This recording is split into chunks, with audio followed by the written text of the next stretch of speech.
Hello, I'm Tracy Metz. Welcome to Water Talks, the Big Five.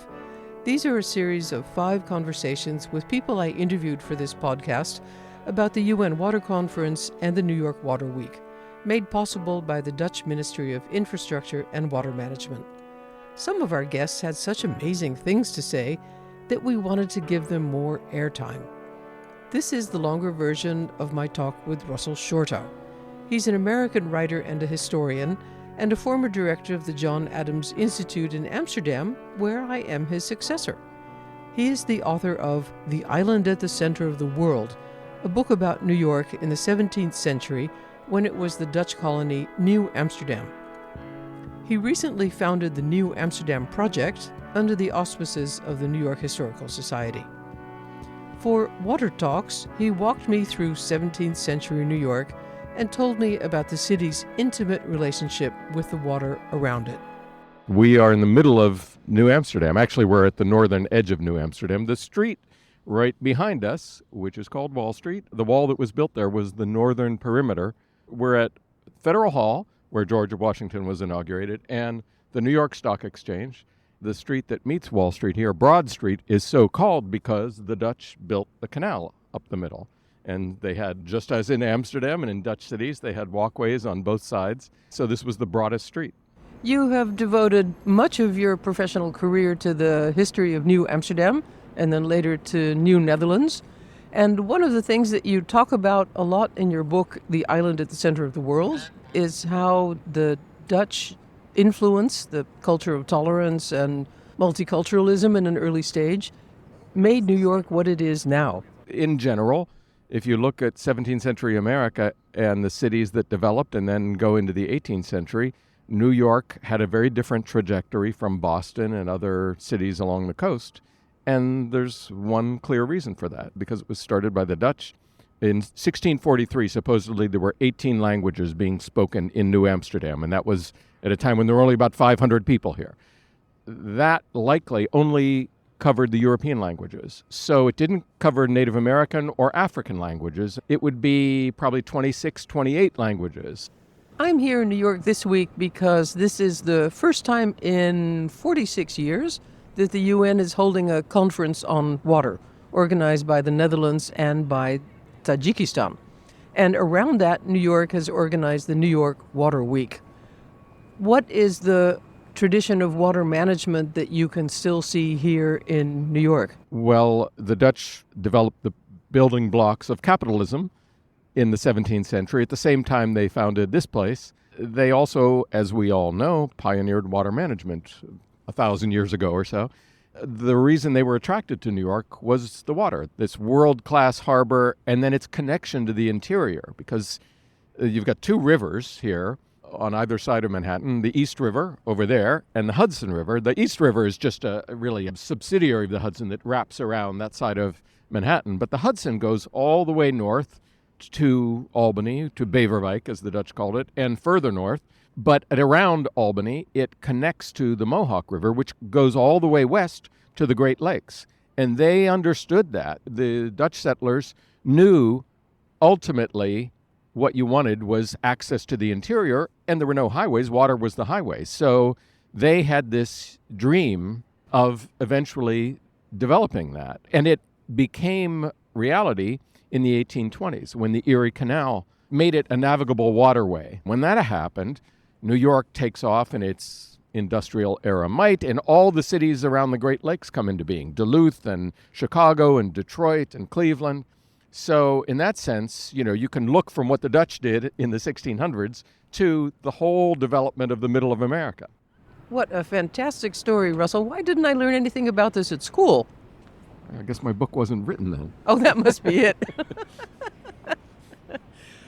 So the Dutch were interested in New York because of its maritime trade possibilities. Exactly. And they made extensive use of that, shall we say.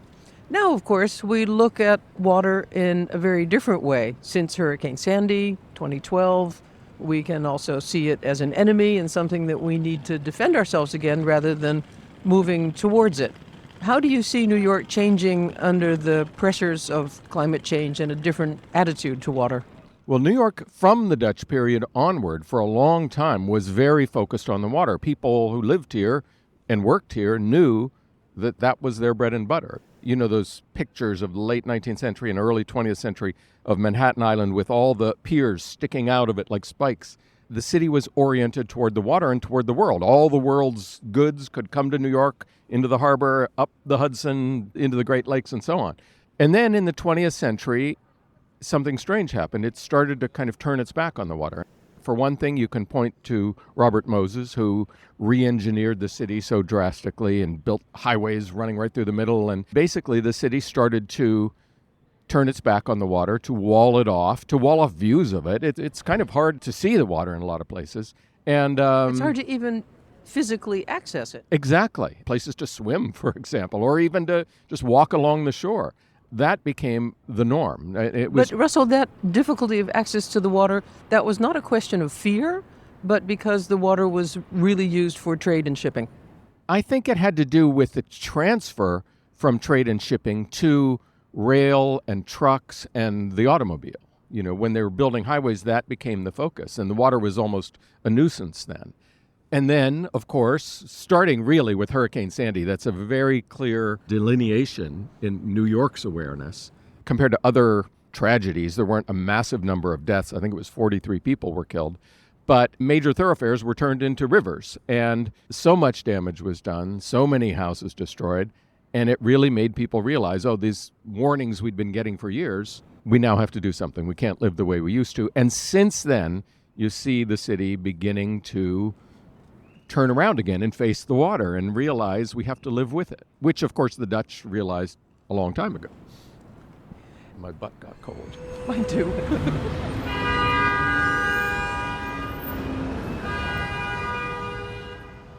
Russell and I started walking again through Lower Manhattan, searching for a warmer bench. And I asked him about his current baby, the New Amsterdam Project. Russell, it's so wonderful to walk with you through this part of New York and hear these stories that just as a passerby, we have no idea. Yeah, cities are like that. I mean, if you're at all historically inclined, I think you have that longing to hear the whispers of ancient conversations and what people went through in the past. So it's great when you can actually focus on a piece of it. Here, it's always the Dutch period. I'm always in the 1600s when I'm in this area. I don't think of it so much as the financial district. You're working on a huge new project now, Russell, called the New Amsterdam Project. Tell me about it.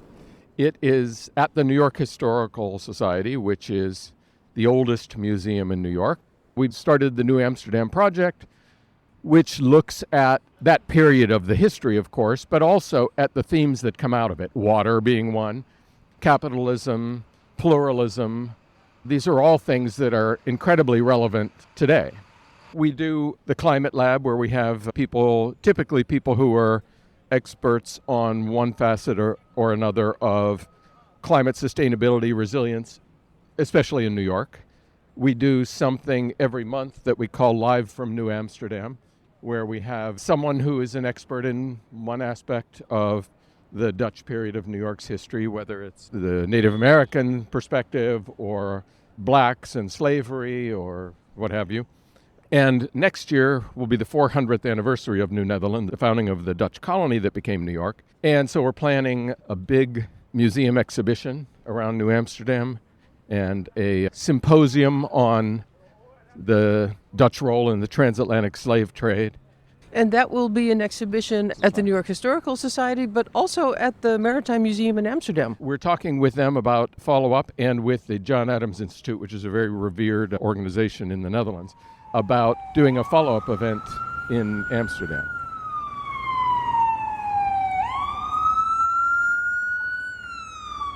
In the middle of the noisy sirens and the hip coffee places, Russell and I are mentally deep in the past. We're standing at a busy intersection across the street from a famous 17th century tavern on the water's edge, Francis Tavern. In the Dutch period, Francis Tavern, which is very famous because that was a tavern in the Revolutionary era, it was where George Washington said farewell to his...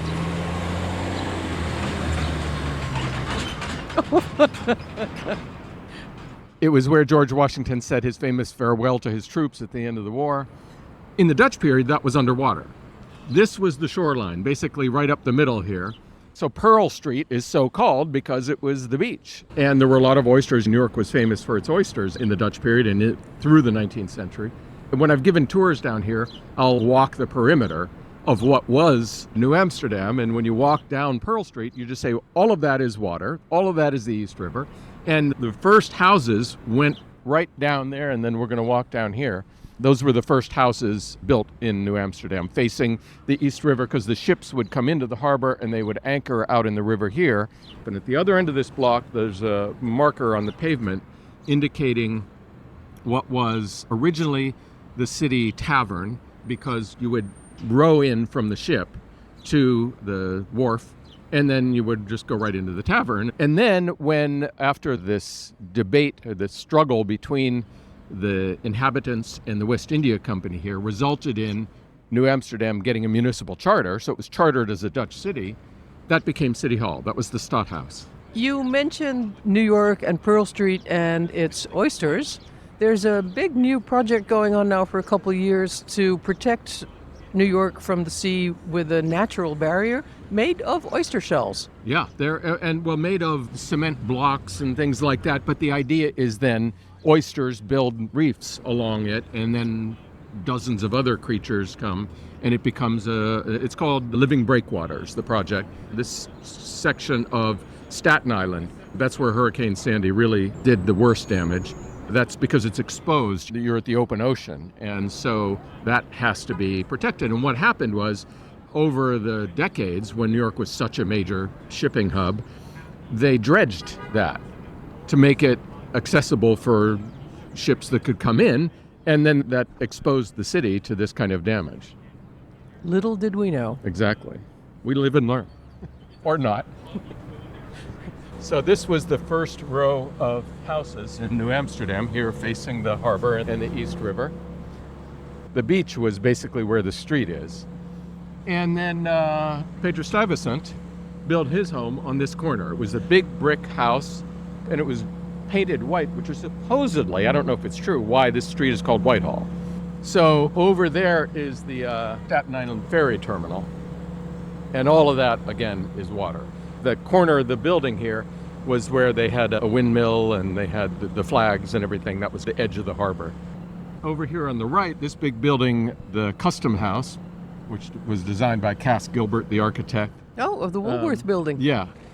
That's exactly the footprint of the fort. Everything was built clustered around the fort. Russell points out all the various sites in the New York harbor. The Statue of Liberty, Brooklyn, New Jersey, Governor's Island. I ask him, why did the Dutch choose this particular place as the capital of their new colony, which ultimately stretched from Delaware to the Canadian border? His answer, like it always is in New York, it's location, location, location. This was what it was all about. This is why they came, and this is why they got so excited, starting with Henry Hudson, who was an Englishman who came and explored this on behalf of the Dutch East India Company because he was looking for a shortcut to the East Indies. And then in his wake, so to speak, you had a whole host of different explorers starting around 1614.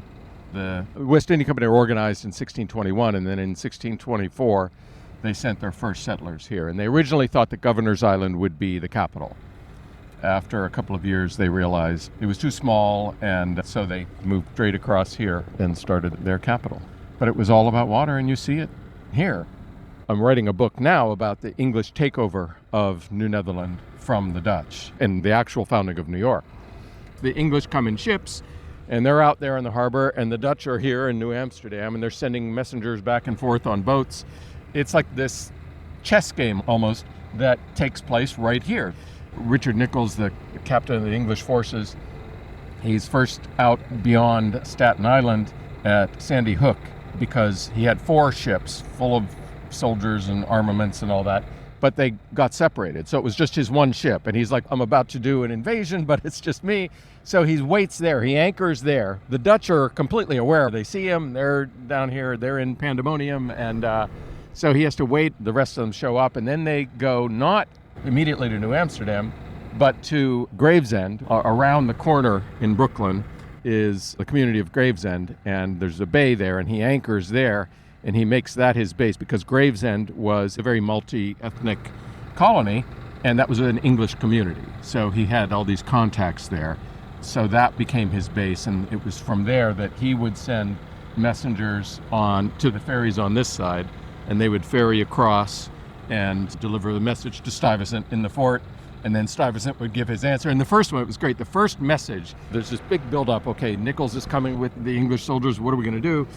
And Nichols sends his first official message saying, basically, we've come because this is really His Majesty's land and you don't have a right to it. And he sends it, and it goes by messenger, and they bring it into the fort, and Stuyvesant returns it because it was unsigned, which I think gives such a great indication of Stuyvesant's personalities. I can't even read this because it's not official, it's not signed. That's ballsy. So it has to go all the way back, and then it comes again, and then he adds a little note, which we have, it's in the archive, saying, I'm sorry, too bad I neglected. I've now corrected that mistake, and please read the damn note. I feel a movie coming on. Yeah, right. If you stretched all of that coastline out, it would be longer than the state of California. It's an enormously vast and intricate network of waterways and coves and runnels and rivulets. It's a regional story. It's a regional solution. It has to be. And what struck me after...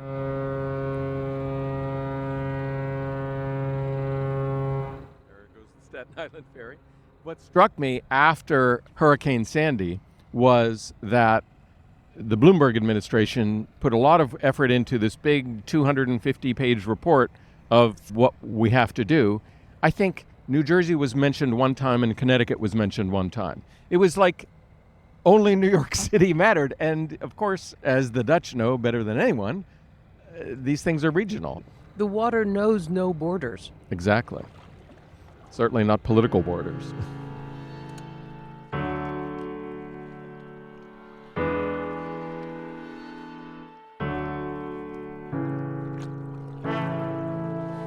That was Russell Shorto, taking me through 17th century Dutch New Amsterdam and showing me how this place came to be the island at the center of the world. Water Talks is a program by me, Tracy Metz, written and produced together with Jonathan Gruber. The show notes have links to Russell Shorto and the New Amsterdam Project. Make sure you check it out. Next up in this companion series of interviews to Water Talks is Matthijs Bouw, a Dutch architect and urban designer who has been working on making New York climate-proof for the past 8 years.